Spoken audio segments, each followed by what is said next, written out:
If you're seeing CapCut error 4390, don't worry.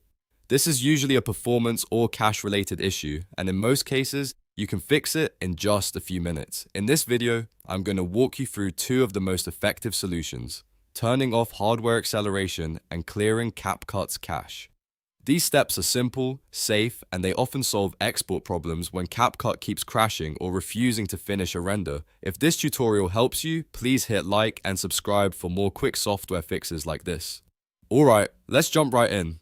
First, open CapCut on your computer. Once the app is open, look for the menu in the top left corner if you're on PC, or go into Settings using the gear icon. This is where CapCut stores the options that affect performance and export behavior. From there, click on Performance. Inside the performance settings, you should see an option called Speed Up Hardware Encoding. If this is enabled, uncheck it. Hardware acceleration can be helpful on some systems, but on others it can trigger export errors like 4390, especially if your GPU drivers are outdated or your system is under heavy load. After unchecking that option, click Save to apply the change. Then go back and try exporting your project again. If the error is still showing up, the next step is to clear CapCut's cache. This is one of the most common fixes because cached files can become corrupted or overloaded over time, and that can interfere with editing and exporting. To do this, go back into CapCut settings and look for the draft menu.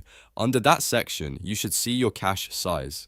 Next to it, click Delete. This will remove temporary files that CapCut has stored locally, which can free up space and help the app run more smoothly. Once the cache is cleared, close and reopen CapCut if needed, then test the export one more time. In many cases, just these two steps are enough to fix CapCut error 4390. First, disabling hardware acceleration reduces stress on your system during export. Then, clearing the cache removes any damaged temporary data that may be causing the problem. If your project is still not exporting after that, you may want to make sure CapCut is updated to the latest version, restart your device, and check that your graphics drivers are current. But for most users, this guide should get things working again quickly. If this video solved your issue, make sure to like the video and subscribe to the channel for more CapCut tutorials, editing tips, and easy troubleshooting guides. Thanks for watching, and I'll see you in the next one.